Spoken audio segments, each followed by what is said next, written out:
नमस्कार दोस्तों, क्लॉक में यूट्यूब चैनल पे आपका हार्दिक स्वागत, अभिनंदन। मैं पवन सिंह चौहान। दोस्तों, आज आपको राजस्थान की कला संस्कृति में एक नए अध्याय से रूबरू कराऊंगा और बहुत ही प्यारा और बेहतरीन टॉपिक है और उसका नाम है राजस्थान में जो पर्यटन है दोस्तों, उससे संबंधित अपना ये टॉपिक है। और मोस्ट ऑफ एग्जाम में दोस्तों इससे सवाल निकल के आते हैं। आज पढ़ना आपको बहुत मजा आएगा। लेकिन दोस्तों एक काम करो, फटाफट से इसको शेयर भी कर दो ताकि अन्य लोगों को भी फायदा मिले, उनका भी उद्धार हो जाए। तो देखते हैं अपना जो टॉपिक है राजस्थान में पर्यटन। देखो, हम पर्यटन की बात करें तो पर्यटन का मतलब होता है परि प्लस अटन। अगर हम इसका संधि विच्छेद करें तो दोस्तों इसका होता है परि प्लस अटन।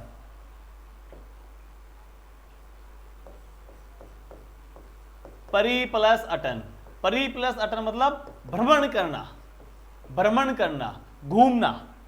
मतलब जब कोई बाहरी व्यक्ति हमारे राजस्थान के अंदर यहाँ पे घूमने आता है, भ्रमण करने आता है, तो उसे क्या कहेंगे हम? वो हमारे यहाँ पे क्यों आता है? पर्यटन करने। और ध्यान रखना दोस्तों, वर्तमान के अंदर ये जो पर्यटन है, पर्यटन को प्रेजेंट टाइम में दोस्तों इसको उद्योग का दर्जा भी दे रखा है 1989 से उसको उद्योग का दर्जा भी दे रखा है। और ध्यान रखना दोस्तों, इसके लिए जो समिति बनी थी वो थी मोहम्मद यूनुस खान समिति।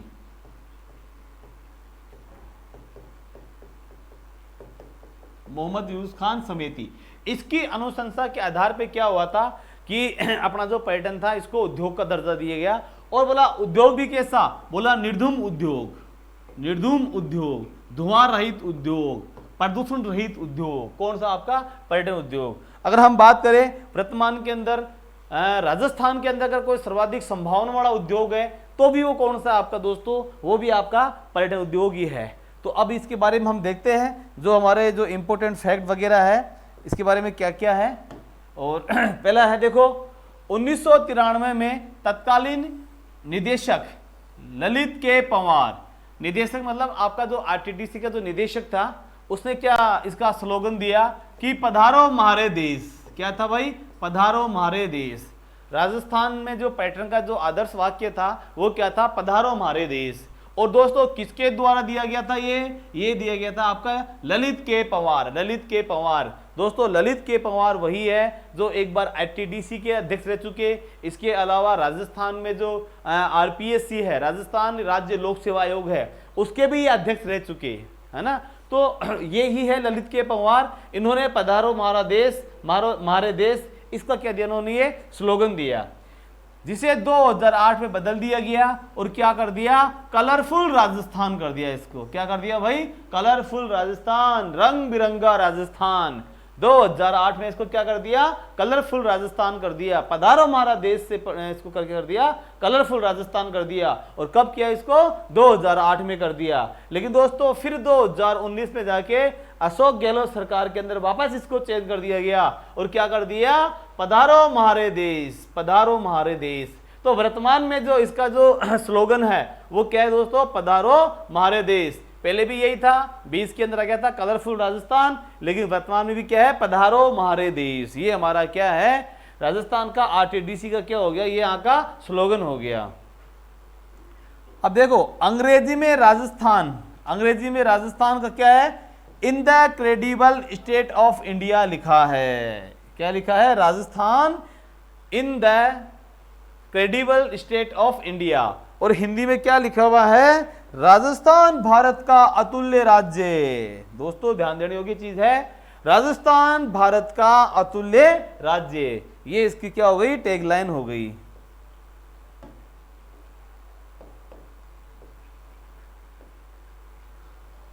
अब देखो अगर हम बात करें कि भारत का पर्यटन का लोगो क्या है, तो क्या है भाई? आईटीडीसी का। आईटीडीसी का तो क्या है? अतिथि देवो भव। अतिथि देवो भव। अतिथि देवो भव किसका है? ये है हमारे किसका? आईटीडीसी का। अतिथि देवो भव ये हमारे आईटीडीसी का हो गया।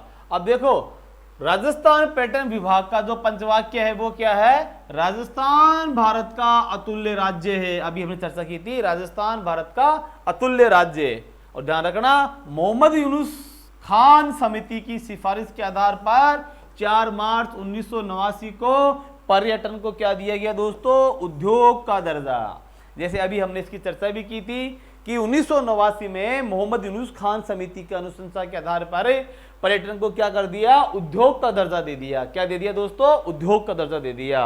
और बोला उद्योग भी कैसा, बोला उद्योग कैसा, ये बोला निर्धूम उद्योग, धुआं रहित उद्योग, प्रदूषण रहित उद्योग। तो एग्जाम में कोई पूछे कि बताओ हमारे यहाँ पर प्रदूषण रहित उद्योग कौन सा है, तो कौन सा हो गया, हमारा पर्यटन उद्योग हो जाएगा। आगे देखते हैं, पर्यटन को उद्योग का दर्जा देने वाला प्रथम राज्य भी कौन हो गया, तुम्हारा राजस्थान हो गया। पर्यटन को उद्योग का दर्जा देने वाला भी क्या हो गया, तुम्हारा राजस्थान हो गया।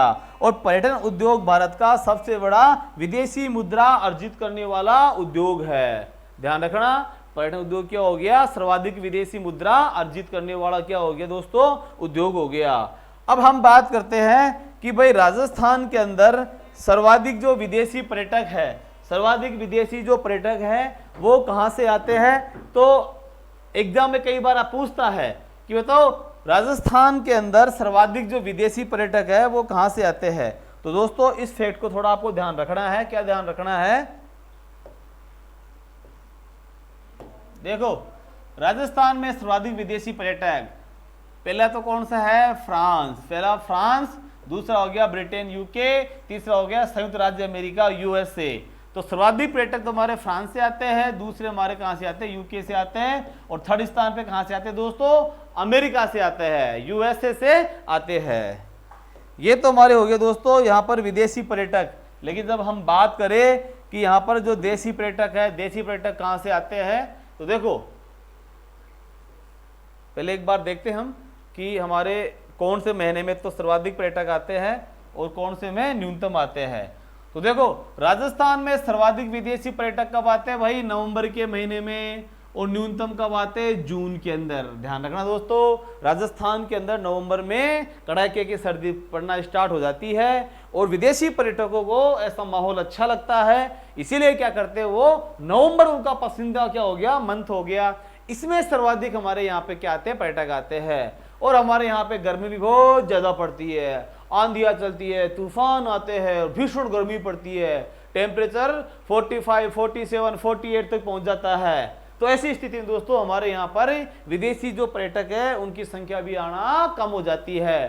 तो यहाँ पर आपका जो जून माह है, जून माह में यहाँ पे सबसे कम कौन आते हैं, यहाँ पे टूरिस्ट आते हैं। अब हम बात करें कि राजस्थान में सर्वाधिक विदेशी पर्यटक कहां पर आते हैं। अभी तो हमने बात की थी कि भाई सर्वाधिक विदेशी पर्यटक किस देश से आते हैं। अब चर्चा चल रही है कि सर्वाधिक विदेशी पर्यटक राजस्थान के किस जिले में आते हैं। तो ध्यान रखना दोस्तों, जयपुर में आते हैं, उसके बाद में उदयपुर में आते हैं। हमारा क्वेश्चन क्या हो गया कि राजस्थान के अंदर सर्वाधिक विदेशी पर्यटक किस जिले में आते हैं। तो आपका आंसर क्या हो जाएगा भाई, जयपुर। उसके बाद क्या हो जाएगा तुम्हारा, उदयपुर। अब बात करें राजस्थान में सर्वाधिक स्वदेशी पर्यटक, अर्थात भारत के जो यहाँ पे बंदे घूमने आते हैं, अपने यहाँ पे लोकल स्थानीय भारत के देशी पर्यटक है ना, स्वदेशी, तो वो कहाँ पे आते हैं, अजमेर में आते हैं, और दूसरे स्थान पे कहाँ पे आते हैं, पुष्कर में आते हैं। और ध्यान रखना, अब राजस्थान में पर्यटन विकास हेतु कुछ प्रयास किए गए हैं। तो देखो विकास के लिए कौन कौन से प्रयास किए गए हैं उनकी हम चर्चा करते हैं एक बार। जैसे राजस्थान में पर्यटन को बढ़ावा देने के लिए ध्यान रखना दोस्तों, 1956 में क्या किया गया, पर्यटन विभाग की क्या की गई, स्थापना की गई। और इसी के साथ हमारे यहाँ पे क्या कर दिया, बोले राज्य सरकार के अंदर कौन होगा, एक पर्यटन मंत्री भी होगा जो क्या करेगा, इस विभाग को संभालेगा, टूरिस्ट वाले को। और ध्यान रखना प्रेजेंट टाइम में अभी 2021 चल रहा है दोस्तों, ये आपका जून 2021 है। तो वर्तमान में हमारे जो पर्यटक जो मंत्री है वो कौन है, भरतपुर के जो शासक है, जाट शासक है ना, जानते हो, विशंबर सिंह वो है प्रेजेंट टाइम के अंदर। वो क्या हो गया, हमारे यहां पर पर्यटन मंत्री है। अब देखो विरासत के संरक्षण हेतु स्मारक, पुरावशेष स्थान और प्राचीन वस्तु अधिनियम कब पास किया राजस्थान में, 1961 में। और दोस्तों 1961 में क्या कर दिया, इसको लागू कर दिया। ये आपको एग्जाम में फैक्ट रूप में पूछ सकता है कि बताओ राजस्थान के अंदर विरासत संरक्षण हेतु स्मारक, पुरावशेष स्थान एवं प्राचीन वस्तु अधिनियम कब लागू किया गया। तो ध्यान रखना 1961। इसके बाद में दोस्तों राजस्थान के अंदर आरटीडीसी, राजस्थान में आरटीडीसी की स्थापना? तो ध्यान, राजस्थान में पर्यटन विकास निगम लिमिटेड अर्थात आरटीडीसी की स्थापना कब की गई? 1978 में। लेकिन इसने कार्य करना शुरू किया 1979 से, अर्थात 78 में तो इसकी स्थापना हुई, लेकिन 1979 में क्या हो गया, इसने काम करना स्टार्ट कर दिया। आगे देखते दोस्तों, आरटीडीसी ने अपना कार्य कब स्टार्ट किया? 1979 से 1 अप्रैल से। ध्यान रखना, आरटीडीसी का मुख्यालय कहां पर है? जयपुर में। दोस्तों फैक्ट में पूछ सकता है कि आरटीडीसी का मुख्यालय कहां पर है? जयपुर में, जो राजस्थान की राजधानी है। इसके बाद में है कि बोलो आरटीडीसी का काम क्या है? आरटीडीसी का काम यह है कि यहाँ पे पर्यटकों हेतु भोजन, आवास, परिवहन और विभिन्न मेले और प्रदर्शनियों की व्यवस्था करना। अर्थात कोई विदेशी पर्यटक यहाँ पे घूमने आता है तो भाई वो कहाँ पर रहेगा, उसके रहने की व्यवस्था, उसकी भोजन की व्यवस्था, घूमने की व्यवस्था, उसके मनोरंजन के लिए क्या, बहुत सारे मेले और प्रदर्शनियों की व्यवस्था। तो दोस्तों ये सारे के सारे काम कौन करता है? ये करता है आपका आरटीडीसी। ध्यान रखना इसको।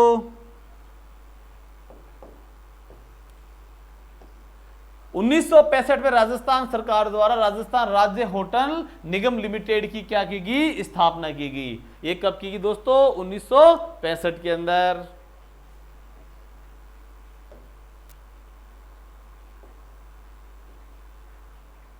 अब देखो, राजस्थान इंस्टीट्यूट ऑफ टूरिज्म एवं ट्रेवल मैनेजमेंट, और क्या बोलेंगे इसको? रिटमैन।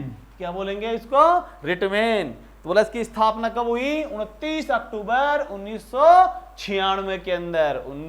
1996 के अंदर क्या हो गया तुम्हारी? रिटमैन की स्थापना हो गई। रिटमैन की स्थापना कब हुई दोस्तों? 1996। और रिटमैन का जो मुख्यालय है वो कहां पर है भाई? जयपुर में इसका मुख्यालय है। आरटीडीसी का मुख्यालय भी कहां पर? जयपुर में। रिटमैन का मुख्यालय भी कहां पर है? तुम्हारे जयपुर के अंदर। अब बोला इस रिटमैन के उद्देश्य क्या है? तो दोस्तों इसके जो उद्देश्य है, जिस उद्देश्य से इसकी स्थापना की गई वो देखते हैं। एक तो देखो पर्यटन से, ये है से है भाई, इसको से कर लेना है ना, ये में नहीं है, से है। तो पर्यटन से संबंधित गतिविधियों हेतु मानव संसाधनों का विकास करना और पर्यटन संबंधी नवीनतम जानकारी उपलब्ध करवाना, ये क्या हो गया? रिटमैन का काम हो गया। अब ये तो रिटमैन का काम हो गया।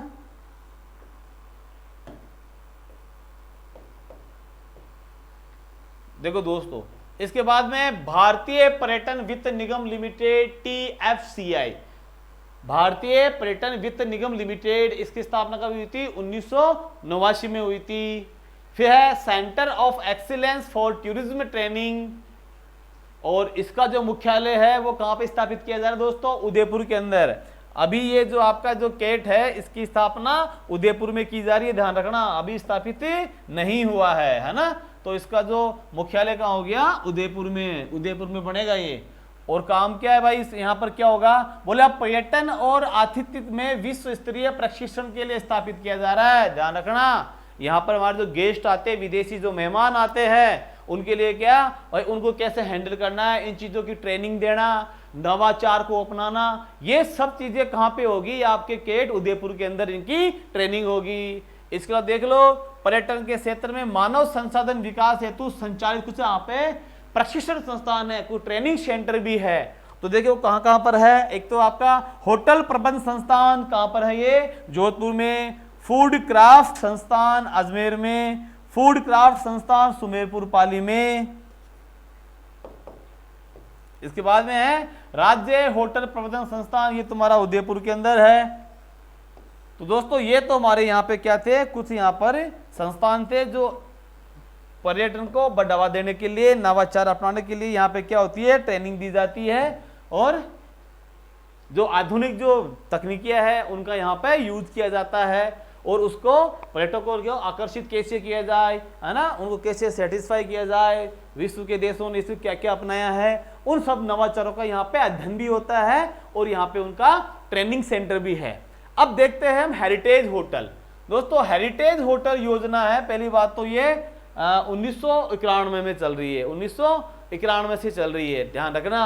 अब ये क्या है भाई? ऐसी कोई बिल्डिंग, महल, कुछ भी किला जो 75 साल पुराना हो, कम से कम 75 साल पुराना हो, तो उसको बोला हेरिटेज होटल का हम क्या कर सकते हैं, उसको रिकॉग्नाइज कर सकते हैं और उसको उसके रूप में उसको विकसित कर सकते हैं। तो हेरिटेज होटल 1991 में योजना आई, तो ध्यान रखना क्या हुआ, 75 वर्ष या उससे अधिक पुराने महल जो वर्तमान में होटल के रूप में काम आ रहे हैं, तो इन होटल्स को क्या कहते हैं, हेरिटेज होटल। अर्थात 75 साल पुराने भवन जो प्रेजेंट टाइम के अंदर होटल के रूप में काम आ रहे हैं, उन्हें क्या कहते हैं दोस्तों, उन्हें कहते हैं हेरिटेज होटल। अब देखो प्रथम जो आपका हेरिटेज होटल है दोस्तों, वो कहां पर तुम्हारा, अजीत भवन जोधपुर में। अजीत भवन जोधपुर में क्या हो गया तुम्हारा, राजस्थान का प्रथम हेरिटेज होटल हो गया। अब देखो राजस्थान सरकार ने इसके अलावा जो पर्यटन के विकास के लिए यहाँ पे कुछ नीतियां बनाई है ना, कुछ यहाँ पे एक्शन प्लान चलाए हैं, तो वो देखते हैं जरा कौन कौन से हैं, उनकी हम चर्चा कर लेते हैं एक बार। देखो राजस्थान की पर्यटन नीतियां, तो दोस्तों पहले तो क्या, प्रथम पर्यटन नीति राजस्थान सरकार ने अपनी जो प्रथम जो पर्यटन नीति घोषित की वो कब की, 27 सितंबर 2001 को। 27 सितंबर 2001 को क्या हुआ दोस्तों, यहां पर हमारी राजस्थान सरकार ने क्या की, पर्यटन नीति घोषित की। अब आपसे कोई पूछे बताओ राजस्थान के प्रथम पर्यटन नीति कब घोषित की गई, बोला 2001 में। तारीख क्या थी भाई, 27 सितंबर। और ध्यान रखना दोस्तों 27 सितंबर को हम क्या मनाते हैं, यहां मनाते हैं हम पर्यटन दिवस। क्या मनाते हैं दोस्तों, पर्यटन दिवस, है ना। तो पर्यटन दिवस कब आता हमारा, 27 सितंबर को आता है, ठीक है दोस्तों। अब देखते हैं दूसरी पर्यटन नीति, वो घोषित की बाद में 2007 में। और जो नवीनतम और आखिरी जो पर्यटन नीति है दोस्तों, वो घोषित की 3 जून 2015 को। तो ध्यान रखना राजस्थान सरकार ने अब तक कुल मिला के यहाँ पर हमारे 3 पर्यटन नीतियां घोषित कर दी है। ध्यान रखना एग्जाम में आ सकता है दोस्तों, विशेष तौर से इसको देखना। पहली बार तो 2011 में, दूसरी बार 2007 में, और तीसरी और जो वर्तमान में है वो कौन सी होगी, 2015 की।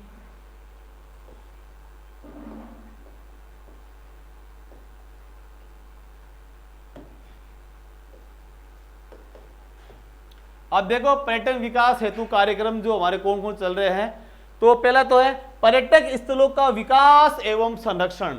पर्यटन स्थलों का विकास एवं संरक्षण, तो देखो दोस्तों राज्य में पर्यटक स्थलों का विकास एवं संरक्षण योजना अंतर्गत प्रमुख पर्यटक स्थलों पर आधारभूत संरचना के विकास कार्य करवाए जाते हैं। आधारभूत संरचना मतलब यहाँ पर है कि उन पर्यटक स्थलों को आधारभूत संरचना से जोड़ा जाए, वहां पर ये चीजें विकसित, जैसे सड़क की व्यवस्था करना, ट्रांसपोर्ट की व्यवस्था करना, वहां पे जो मूलभूत आवश्यकता है बिजली की पूरी करना, पानी की व्यवस्था करना, ये सब क्या है पूरी आधारभूत संरचना के अंदर आ जाती है। दूसरी हमारी ग्रामीण पर्यटन विकास परियोजना। दोस्तों देखो ये नया कंसेप्ट है, बहुत ही प्यारा है कि अब सरकार ने क्या कर दिया, जो गांव है गांवों को भी क्या कर दिया, इसको पर्यटन से जोड़ दिया है ना, और गांवों को पर्यटन से जोड़ दिया। और जो पॉलिसी आई उसका नाम था ग्रामीण पर्यटन विकास परियोजना। और ध्यान रखना दोस्तों ये कब शुरू हुई थी आपकी, 2008-9 में लागू कर दी।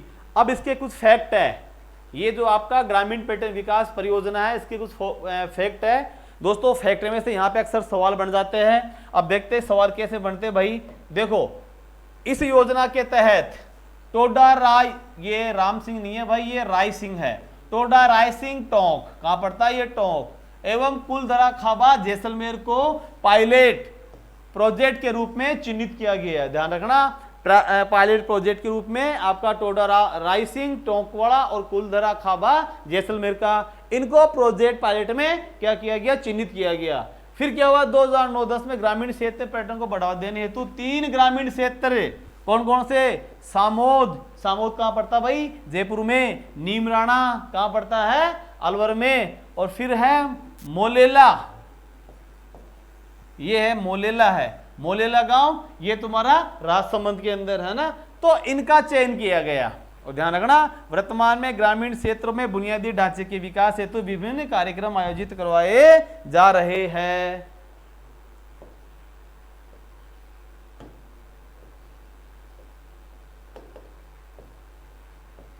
दूसरा दोस्तों ऐतिहासिक इमारतों पर रोशनी। इसमें क्या होता है कि हमारे जो पुराने महल किले वगैरह है, तो उनको क्या बिल्कुल रात के टाइम में उन पे प्रकाश डाला जाता है, प्रकाश डाल के उनको चमकाया जाता है, और उसके लिए जो काम किया है वो है ऐतिहासिक इमारतों पर रोशनी। तो राज्य में रात्रिकालीन पर्यटन को बढ़ावा देने के लिए योजना कार्यरत है।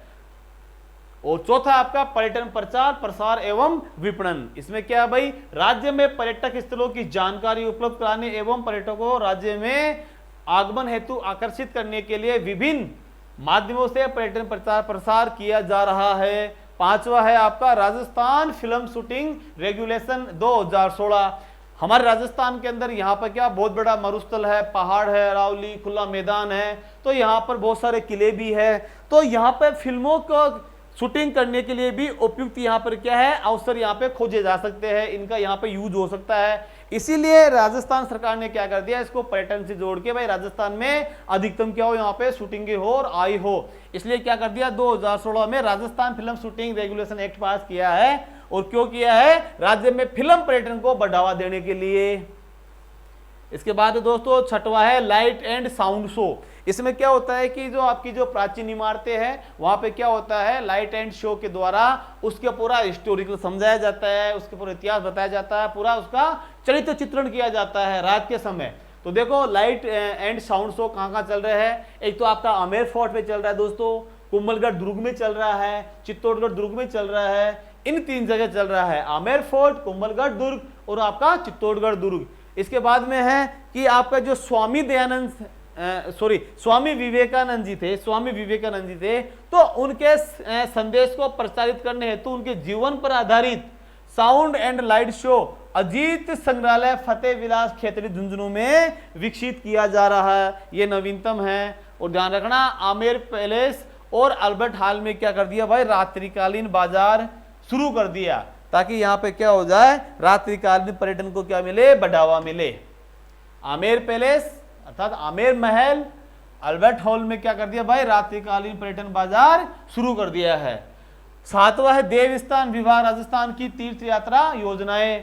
अब राजस्थान का जो देवस्थान विभाग है वो क्या करता है, हमारे जो वरिष्ठ नागरिक है दोस्तों, उनको क्या करता है, वो तीर्थों से जोड़ता है और उनको तीर्थों का करता है पर्यटन कराता है। तो यहाँ पे कुछ अपने यहाँ पे प्लान है, वो कौन कौन से देखो। एक तो है आपका वरिष्ठ नागरिक तीर्थ यात्रा योजना 2013। इसमें क्या है कि भाई 2016 से इसको हवाई यात्रा भी इसमें शामिल कर ली, और अब इसका नया नाम क्या हो गया, दीनदयाल उपाध्याय वरिष्ठ नागरिक तीर्थ यात्रा योजना। नाम चेंज हो गया इसका, वरिष्ठ नागरिक तीर्थ यात्रा 2013 क्या हो गया, ये हो गया। क्यों हो गया कि इसके अंदर हवाई जो आपकी जो तीर्थ यात्रा दोस्तों उसको भी इसमें शामिल कर लिया। अब 2019 में पुनः नाम बदल क्या कर दिया इसका, वरिष्ठ नागरिक तीर्थ यात्रा योजना, ये हो गया इसका, है ना। तो दोस्तों अब आगे देखते हैं, इसके अंदर कुछ फैक्टर है इंपोर्टेंट, उनको देखना भी बहुत जरूरी है। इसके बाद में कैलाश मानसरोवर तीर्थ यात्रा योजना, ये आपकी 2011 वाली है। और एक आपका सिंधु दर्शन यात्रा योजना, सिंधु दर्शन यात्रा योजना, ये भी आपका एक ही पर्यटन से जुड़ा हुआ पैकेज है, राजस्थान सरकार का ही है। एक है अपना धाम अपना काम अपना नाम योजना, दोस्तों ये भी 2008 से ही चल रही है। इसके बाद में है मेले त्योहार एवं सांस्कृतिक कार्यक्रम। इसमें क्या होता है कि हमारा जो आरटीडीसी है वो क्या करता है, पर्यटकों को आकर्षित करने के लिए निजी सहभागिता कुछ कार्यक्रम, कुछ मेले, कुछ संगोष्ठियों का क्या होता है, आयोजन करवाता है, जिससे क्या हो कि अधिक से अधिक यहाँ पे लोग आकर्षित हो हमारी कला संस्कृति को जानने के लिए, पहचानने के लिए, और उनको बुलाने के लिए, आकर्षित करने के लिए यहाँ पे क्या करता है, विभिन्न मेलों का आयोजन होता है। जैसे हम बात करें पुष्कर का, है ना, गणगौर की सवारी वगैरह, ये सब इसी के द्वारा क्या होते हैं, प्रायोजित होते हैं। तो मेले त्योहार एवं सांस्कृतिक कार्यक्रम इसमें क्या है, राजस्थान में पर्यटकों को आकर्षित करने हेतु पर्यटन को प्रोत्साहित किया जाता है। विभाग के द्वारा विभागीय मेले त्योहारों को निजी सहभागिता से भी आयोजित किया जाता है। अब इसके बाद में है दोस्तों बाकी कई चीजें हैं इसकी, जैसे अपने आरटीडीसी के द्वारा यहाँ पे हमारे बहुत सारे मेलों का आयोजन भी होता है। और अब इनके अलावा कुछ हमारे यहाँ पे कुछ सर्किट भी, पर्यटन सर्किट है, तो इन सब की हम चर्चा करेंगे नेक्स्ट क्लास के अंदर। अब जो मैंने पढ़ाया आप इसको कम से कम 2 बार देख लीजिए, ज्यादा पढ़ने की आवश्यकता है नहीं। आपको जो पढ़ाया दोस्तों का सवाल बनेगा तो बिल्कुल यहाँ से पूछ लेगा, इससे बाहर जाएगा नहीं। काफी इतना है ना, अब कोई आपको गाइड, कोई नोट्स पढ़ने की आवश्यकता बिल्कुल भी नहीं है, विश्वास रखिए आप, है ना। क्लॉक में यूट्यूब चैनल पर ऐप के अंदर हमारा जो ऐसा मटेरियल है दोस्तों कहीं नहीं मिलेगा, हम बहुत मेहनत करते हैं, है ना। और ऐसी मेहनत करते हैं कि हम पुराने पेपर पढ़ते हैं, पुराने में कैसे सवाल आते थे, वर्तमान में कैसे है, अब संभावना क्या है, तो वो सब चीज हम इसमें डाल के आपको पढ़ा रहे हैं। तो बिल्कुल निश्चिंत रहिए, आप बस पढ़ते रहिए, सिलेक्शन दीजिए। अब मिलते हैं कल, तब तक के लिए धन्यवाद। जय हिंद, जय भारत।